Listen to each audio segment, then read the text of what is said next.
Greetings viewers, welcome back to the channel. In today's video, we're back with the $300 Outback. If you remember back to the original video, the reason why the people sold this car was because it was constantly having its battery die due to a parasitic draw. So they took the car to Subaru in Charlotte, North Carolina to have the problem diagnosed. Subaru diagnosed the issue as condensation in the taillights. They were charged upwards of $400 for both taillight housings to be replaced, diagnostic, and labor to install. Of course, did not fix the issue, and they continued to have the battery die and continued to have the issue with the parasitic draw on the car. So they decided to sell it, and that's where I come in the picture. So that said, we now have a parasitic draw on this car. As I said, we're going to park this car out, take the engine out and everything else. So I really don't need to figure out what the problem is because it's not going to affect the engine when I move it to the next car. But as a way for us to have a learning tool, teach you guys a little bit of something about trying to find a parasitic draw on a car, we're going to go through today and diagnose the issue. Several different ways you can go about this. Usually it depends on what year model your car is, which method works the best. The old school method was to disconnect either the positive or negative battery terminal, one or the other. Take a multimeter, set it to amperage, and connect your multimeter leads, one to the battery terminal and one to the battery cable, and measure the amount of amperage draw coming out of the battery into the car. You go through, start pulling fuses out until your amperage draw went down to acceptable levels. Then you would go through, see what fuse, what was on the fuse circuit that dropped the amperage draw, and go through checking all the components on that circuit to see where, what component was bad, shorted, etc., left on to cause that amperage draw. But now with technology, all the computer systems and modules in vehicles, especially modern cars, a lot of these modules stay awake for a certain amount of time, and it's a lot harder to diagnose a parasitic draw. If you go through the old method of putting the ammeter into the circuit and start disconnecting fuses and plugging them back in, you can reawaken some of these modules, and some of these modules take upwards to an hour at a time back out and go to sleep, and it makes it extremely difficult to diagnose the issues. So today we've got a special tool. It is a amp hound. This is the Mac tool version. I believe originally Calvan Tools made the tool, and I believe that most of the tool trucks have rebranded it for their purposes. Snap-on brands it as Blue Point. Mac has a Mac version of it, and I believe Matco has a version as well. I'm sure Cornwell does as well. I'll leave a link in the description where you can buy the original Calvan version of the amp hound. I believe it's about 58 bucks at the time of making this video. Great for finding amperage draw in circuits without having to disrupt the circuit. You don't have to pull any fuses out, etc. And there's also another method to do this with a multimeter and a little bit of math, where you can go through with the multimeter set on DC voltage, check the voltage drop across each fuse, and then with that you can go to these lookup charts, calculate whether it's a mini ATC, maxi fuse, what the amperage rating is of fuse, and what your voltage drop is, and find out your amperage. But the good thing about the little amp hound is basically you turn it on, put it across your fuse, hit a couple buttons, tell it what size fuse and what the amperage rating is on the fuse, and it will give you your amperage without having to do any math. It does it all for you, making it much faster and much easier to find what circuit is drawing power, and then for you to go through and chase that circuit and find the component on the circuit that's causing the issue. So as I said, parasitic draw on this car, within usually 24 hours the battery was dead. If it sat with the battery connected, they were having to disconnect the battery overnight so the battery wouldn't die. Just a big headache with the car. Again, I said the Subaru dealership, misdiagnosed the vehicle. It was a $400 ticket for basically nothing because the problem still existed. And we're gonna go through and figure it out. So for you that might not know what a parasitic draw is or haven't figured it out yet, it's pretty much what the name implies. It's something in the vehicle's electrical system being a parasite and drawing power off the battery constantly, whether the car is on or off, and it will eventually discharge the battery to where you get out in the morning or whenever, and you can't start your car because your battery's dead, which is a bad thing. Normally, sitting without starting a car, a good battery should last, several weeks and not die. But in this case, as I said, within 24 hours or so, battery's dead when they come back out to get in the car. So something electrical in the car is pulling power 24/7 on this thing, whether it's on or off. So that said, let's go ahead and get into the diagnosis. I have done a little bit of work off camera just to get myself a little more pinpointed in, make the video a little bit more streamlined, get you guys the main information you need without having to diagnose as I film and run around in circles for 45 minutes or an hour before we get to the proper diagnosis.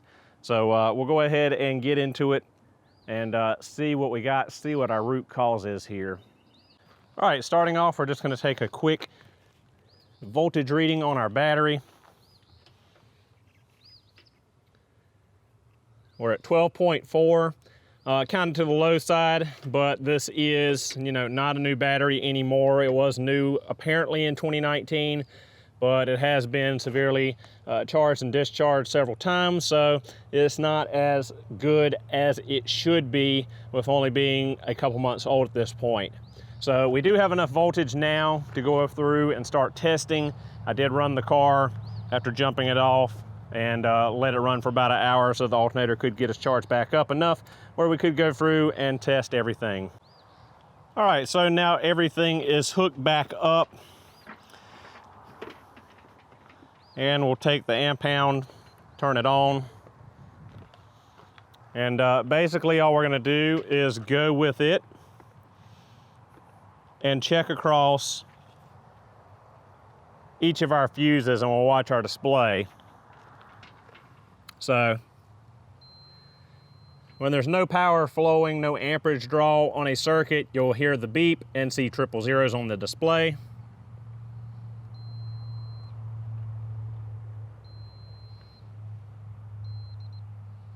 And here we've got 0.06 showing as a mini with a 5 amp rating. This is a 15 amp rated fuse.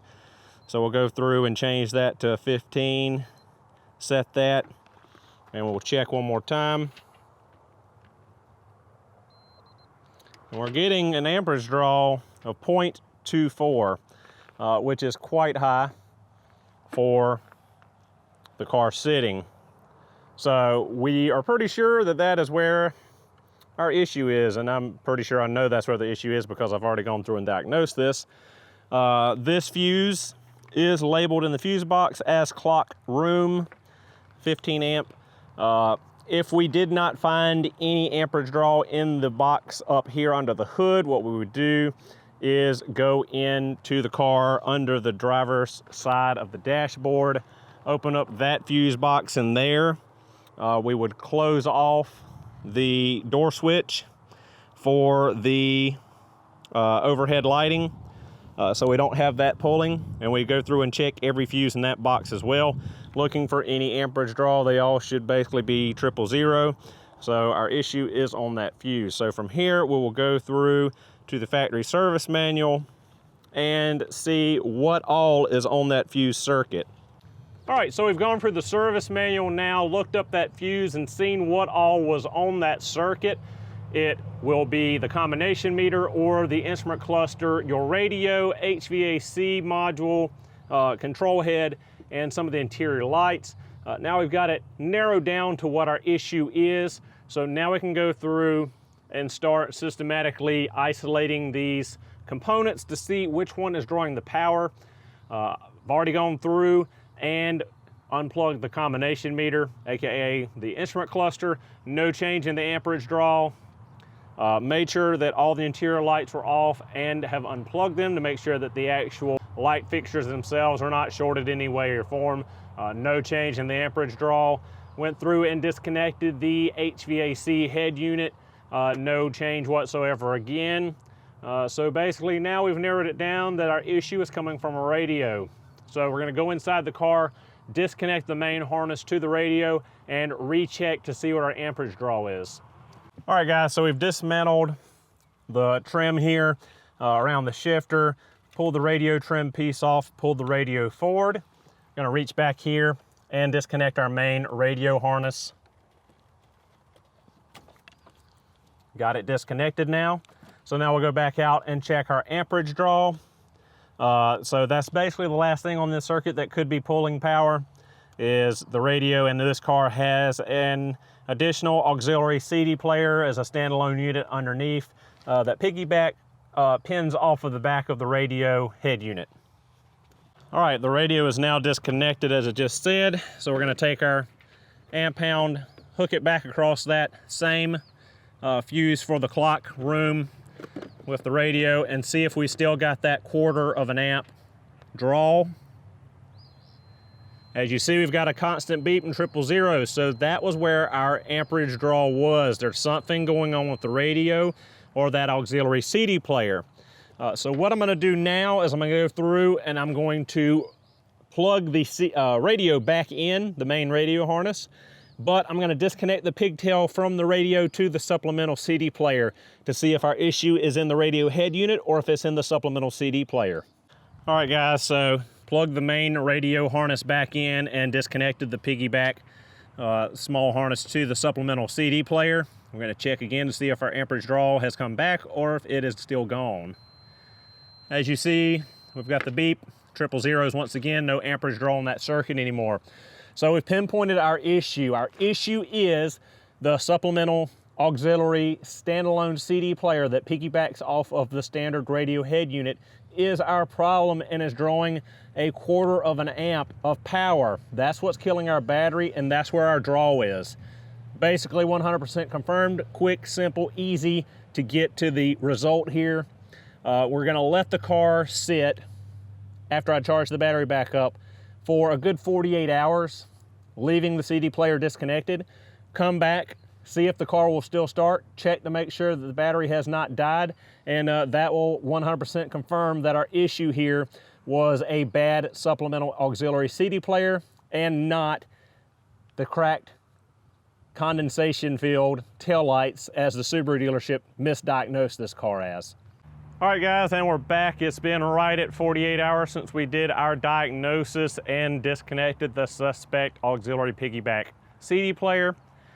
Car was ran for about 35 minutes or so to charge the battery back up after we did all the testing, and it's been left to sit, like I said, for about 48 hours. So what we're gonna do now is break out the voltmeter, take a voltage reading of the battery, pull out the amp hound again, check that suspect circuit, see if there's still any amperage draw on it, and final test, we'll hit the key and see if she's gonna crank up. And that will basically 100% confirm that we were correct in our diagnosis and the issue was the CD player, and we got this parasitic draw issue resolved.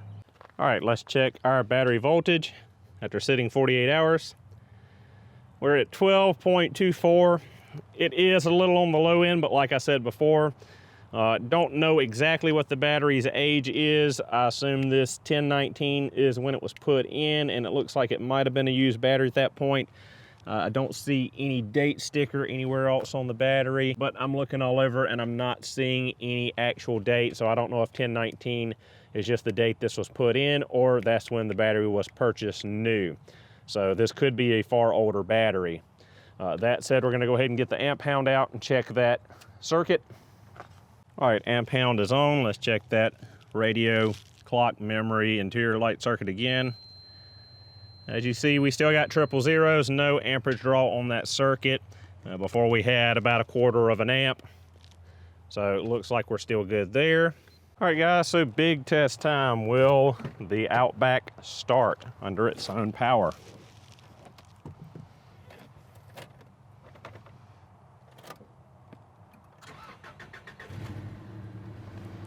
And started right up, no issue at all. So pretty much confirmed it. All right guys, and with that, that confirms that our parasitic draw was this auxiliary piggyback CD player.